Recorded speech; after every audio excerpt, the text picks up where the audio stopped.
Hello, hello. Hana the Suburban Witch here, and today I am unboxing the Watcher Angel Tarot.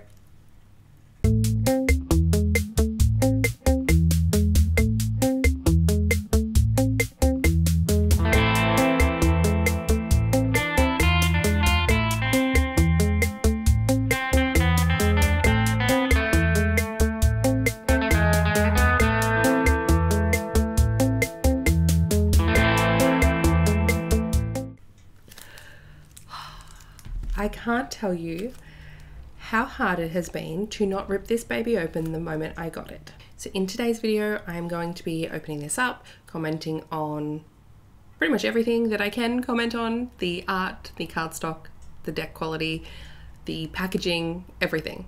This deck is created by Michelle Belanger, also known as M. Belanger. They are the author of The Dictionary of Demons, which is this bad boy here. You can see I have used this book a lot. I am using this book as reference material for the novel that I have written and the second novel that I'm writing currently. Now, I was lucky enough to invite Michelle onto the Witch Talks podcast to chat with me. And whilst we were chatting, I brought up the fact that they have a tarot deck. I was like, so you've got this tarot deck. My story I'm writing is about Watcher Angels, rebellious Watcher Angels. And Michelle was like, yeah, however, it's out of print now. Like they've got a few on their website, and once they're gone, they're gone. And I was like, whoa, you just lit a fire up my ass. So I immediately went and purchased it. And so it arrived the other day, and I've just been waiting for the right time, which is today. Now, at the same time, I also picked up a copy of the Guidebook, which is a literal book. Now, having read some of Michelle's books before, I know the quality that I'm going to be getting with this, so I probably got really high expectations, but also I've signed it. Oh, so cool, so cool. So we'll start with the tarot deck. Oh, I also, just because I can show it off, I also got their novel, which is called Conspiracy of Angels, which is also signed. So this one I think is going to be great. It sounds like actually a pretty good comp novel or comparative novel for my my own one, so which will be really good. Can't wait to dig into that. Now, let's get into this one. This is actually, I think, the most expensive deck that I own. Not because it's that expensive, but because of the shipping cost associated and the exchange rate with the US. So I think, don't tell my husband, I think I spent about $150 Australian to get this and the books over here. Okay, so that's the deck, the separate guidebook, this one as well, and then the shipping and conversion rate. Probably up there is the Dark Mansion Tarot. I believe that was about $80 or $90 plus shipping. And I bought that Harry Potter deck off Etsy before it obviously got shut down for copyright. I think that one was a bit over $100 as well. Those are probably my most expensive ones. But I'm hoping it's worth it. I just had to have a copy. FOMO got me, guys. No, but also I'm obsessed with angelology, demonology, demonography, angelography, whatever you want to call it. The apocryphal books of the Bible. Obsessed, so right up my alley. Perfect for me. Alrighty. So it is a flip-top box. My favourite decks come in flip-top box, so I don't care on that regard. I do like a sturdier box generally, but I'm also fine with buying a little tarot bag if need be. So pretty standard box. Boop. Alright, cool. So we got a mini guide with it. Little white book. And also the big one. So the big one, Watcher Angel Tarot Guidebook, Myth, Meaning and Creation. So learn how their story, drawn from the apocryphal Book of Enoch, inspired the Watcher Angel Tarot, designed by Michelle Belanger and illustrated by Jackie Williams. Like, it looks pretty pretty decent, if you ask me. All right, so let's begin. Oh, oh, oh. It's reversible, which is wonderful. No fancy edging on these bad boys. Oh, got another little doop-de-doo. Just a bonus card. Okay, and another bonus card. Again, I think I'm finding more and more these little bonus cards. I think it's just because 80 is a round number. So they do that. Let me just... Alright, doesn't say anything about this, the Seeker. Alright, so first, very, very first initial look at this, I like the layout of the cards. It feels like a very standard cardstock, if a little prone to potential bendage. Is that a word? Shemiyaza is the full. P.S. guys, if you're worried about me pronouncing demon names and things like that out loud, don't be. It's totally fine. As I chatted with Michelle on the podcast episode, which I don't know when I'll edit this and get this out, so I'm not even going to mention it. There will be one. It'll be the season finale for season 2 of the Witch Talks podcast, where I'm chatting with Michelle. Yeah, the names, it's fine to say them out loud. Don't stress.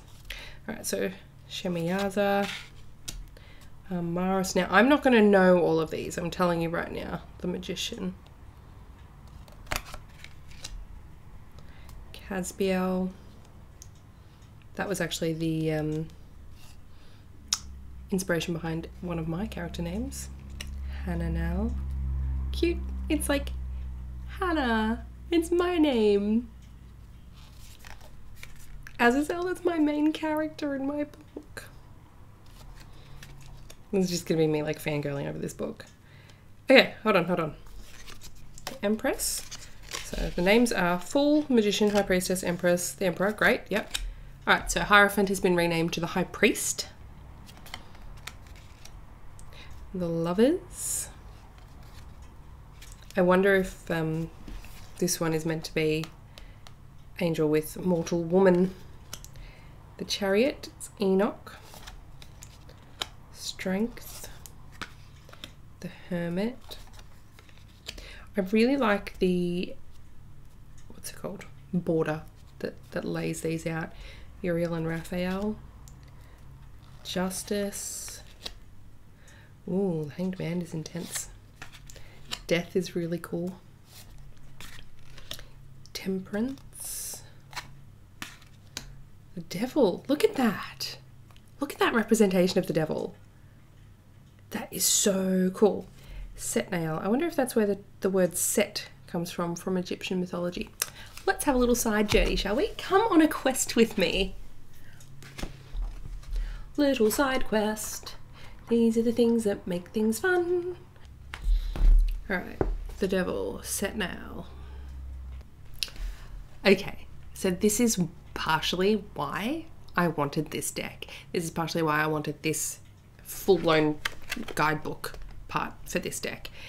Because Michelle has a degree in comparative religions. Michelle is very, very, very well learned on this topic. Like, I would say one of the leading folks in the world on this topic. So they're the best person to make something like this. And I love this. I considered Lucifer for the Devil card. But as much as the Son of the Morning has developed into a recognizable figure, the name's connection with the Devil is really a construct arising from a misinterpretation of Isaiah. Now, I know this, but majority of the people out there do not know this. And I think it is wonderful. It shows depth and understanding, and I love that. Isaiah 14:12. Besides, Lucifer is just a little too obvious, and I didn't want to weigh the card down with the baggage that names like Lucifer or Satan represent. It's bad enough that it's called the Devil. A lot of people see that and miss its real meaning. Oh, I love this. Oh, I'm going to absolutely... Oh. I thought so. Look at this. There has long been conjecture that the Egyptian god Set, demonized even within his own culture, served as one of the archetypes for Satan, but textual evidence showing the progression is scarce, if it exists at all. In this text, Set seems to have been rendered into an angel and linked directly with the Luciferian archetype. Why does this fit our devil card so well? Blah, blah, blah, blah, blah. Because before he became identified as a god of chaos, Set was god of the desert as well as god of foreigners, storms and earthquakes too. He represented extremes as well as that which lay beyond the bounds. This dovetails conceptually with the origin of our English word for evil, originally yefel, derived from a root meaning overreaching the bounds. Oh. This is the face of an idea for my own novel. Oh yeah, I'm getting goosebumps. Hold that thought, everybody. Hana needs to write it down because otherwise my ADHD will make me forget it. The behaviours represented by this card are only evil in the traditional sense once they have gone beyond an acceptable limit. Great. I do absolutely believe that this guidebook and this deck is going to be really, really great for me personally. I know it's not going to be up everyone's alley because most people don't have this hyperfixation on biblical texts. It's my religious trauma speaking. The Tower. It's interesting, it doesn't even look like it's falling down, does it? The Star, the Moon, the Sun. Judgment is Michael. The World, interesting. Oh, see, I cannot wait to go through that book. All right, let's go through the rest. Pentacles. So these are similar in the Thoth Tarot, which has words at the bottom, right? So at the moment we've got, oh, and we've got Metatron. That's interesting. Production, integration, craftsmanship, stability, poverty. I don't mind the words. I think the words are cool. Generosity for Six of Pentacles. Expectation. Oh, and that could have so many meanings. Interesting. Apprenticeship. I like that take on the Seven of Pentacles. Apprenticeship. Cool. Cool. Nine of Pentacles. Inheritance.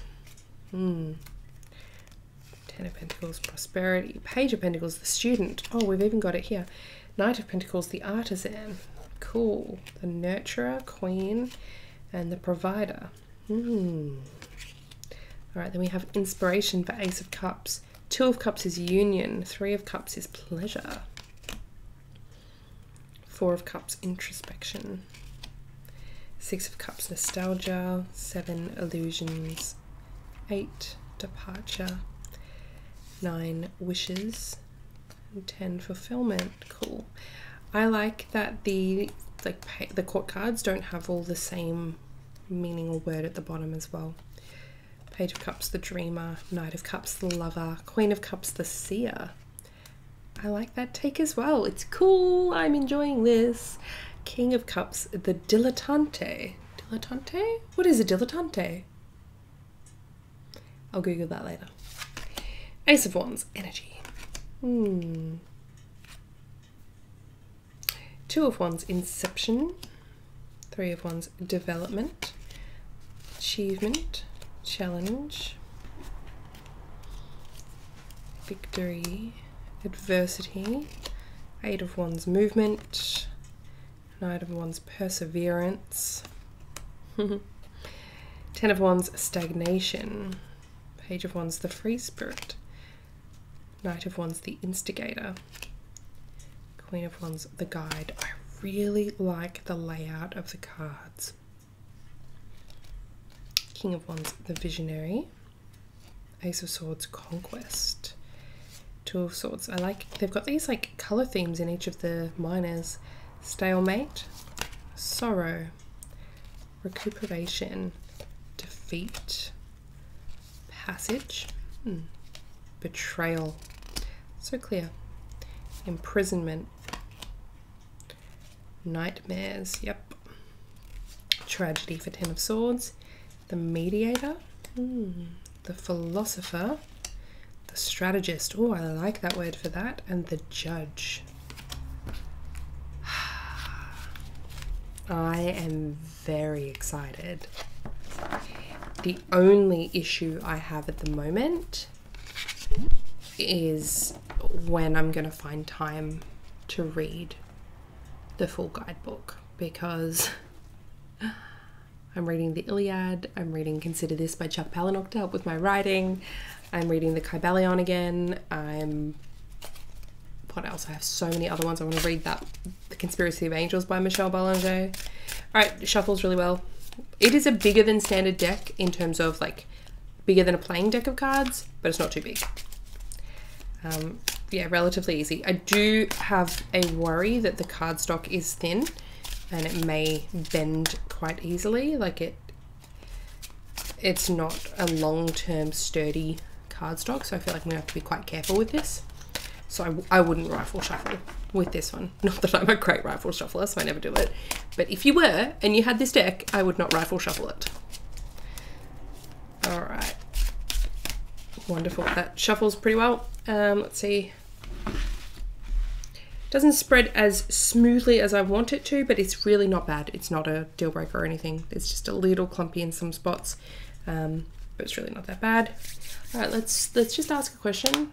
What card best represents the energy of this deck?